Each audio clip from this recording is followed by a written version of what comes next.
Hello everyone and welcome. In today's video, we're going to be talking about the Libero in Football Manager. And let's get started with an overview of the role. The Libero is a central defender role that can be played in a back 4 formation or in the center of a back 3 formation.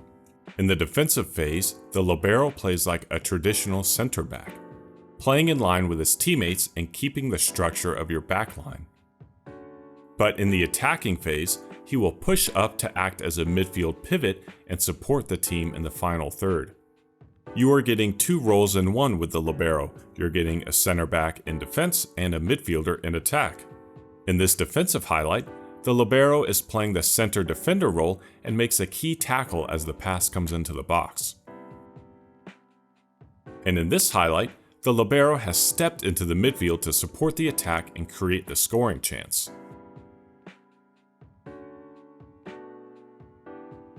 When defending as a center back, they are a safety-first role with emphasis on your team's defensive structure. In this clip, we lose possession of the ball and the Libero sprints back to get into position, rather than chasing down the ball. He only makes the tackle when the ball has entered his immediate area. When attacking as a midfielder, they will create scoring chances, though they're not quite as technical as something like a deep-lying playmaker, and they do make forward runs, but they're not as aggressive as something like a segundo volante. Other times, they'll hang back in the midfield area and let the other players create the scoring chance while he provides the defensive cover. Here, my Libero is in the attacking midfield area, but is more than happy to let the players in front of him make the play. It's like he has the thought process of, I will only support this attack if it's safe to do so and we have protection from the counter. And as we wrap up the overview section, one fun thing about the Libero is that though they won't really score very many goals for you based on their offensive focus, if they do score a goal, it's usually a goal of the month candidate.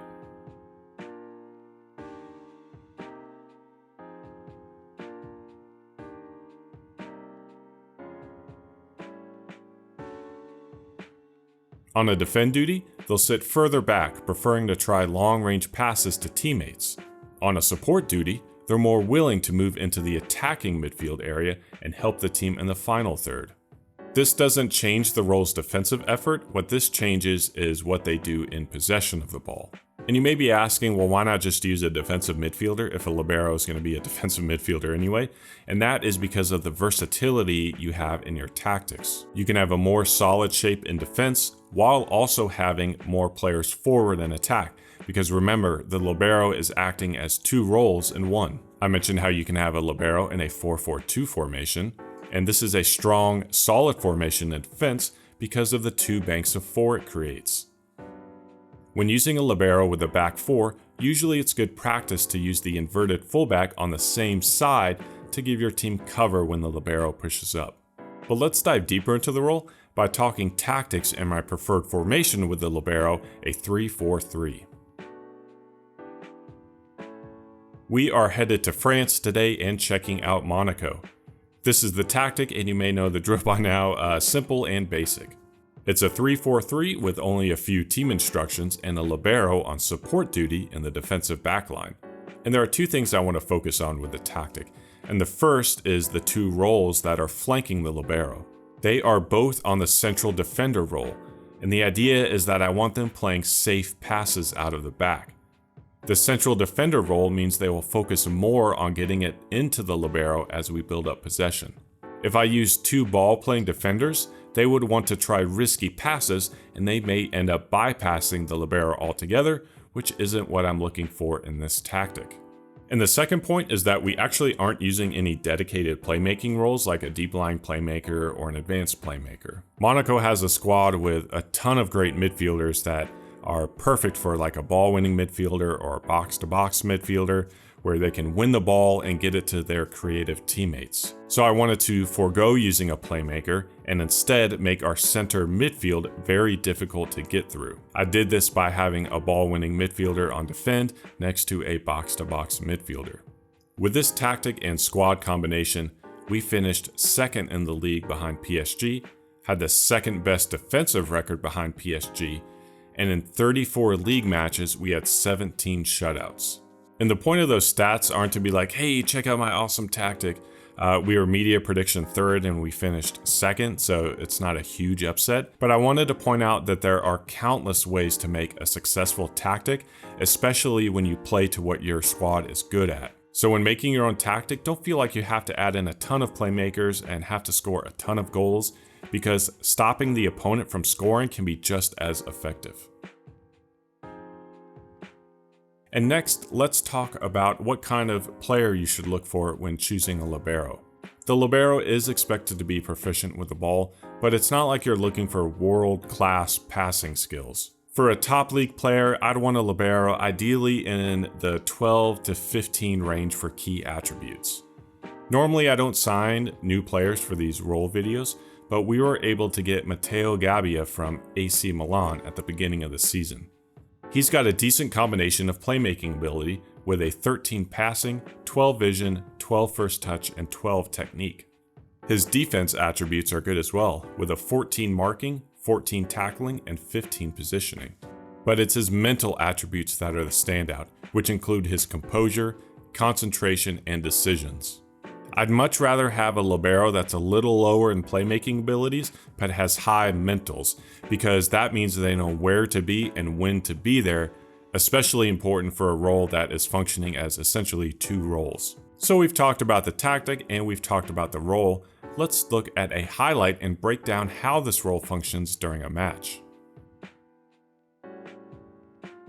We start with my goalkeeper kicking the ball to try and start the possession. My libero is in line with the other defenders to keep our back 3 until we secure possession. We do, and as we move the ball around, the libero pushes up into the midfield and you can see the positional play as he switches with my ball-winning midfielder who's on defend duty. And remember, the defender on the ball is my central defender role, which means he won't be trying those risky passes. I want him to cycle it through our midfield, which is what he does as he passes it to the ball-winning midfielder, who then passes it short to our libero. As I pause it here, this is where the libero's playmaking and mental abilities come into play. My inside forward is about to make a run towards goal, and the libero needs to be able to read the play with his mental attributes and then use his technical ones to make the pass. The libero makes the right play, our inside forward gets the pass and scores the goal. We'll watch the replay again at full speed and keep an eye on the libero and focus on how his movement and playmaking ability may differ from something like a deep line playmaker or segundo volante.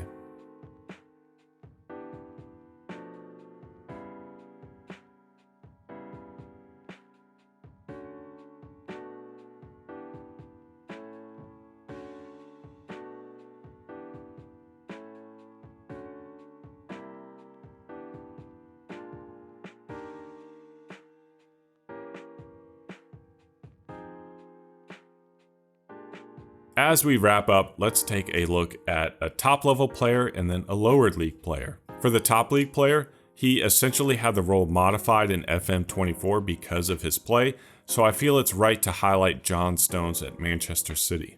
He has everything you want in a libero. For playmaking, he has dribbling, first touch, passing, and vision. He has the defensive skills in marking, tackling, and positioning. And between his mental and physical attributes, he only has 2 below 13, just a perfect libero. For the lower league player, we head to South Korea and Seoul FC, where we look at Osmar. He has great passing and vision, as well as attributes in marking, tackling, and positioning. In addition, his player traits shoot from a distance, tries long-range passes, and likes to switch the ball are all perfect for the libero. And while the libero takes a lot of tactical experimentation and dedication to get him working in your team, it is a fantastic role that is a great addition to any tactic. I hope you enjoyed today's video. Thank you for watching.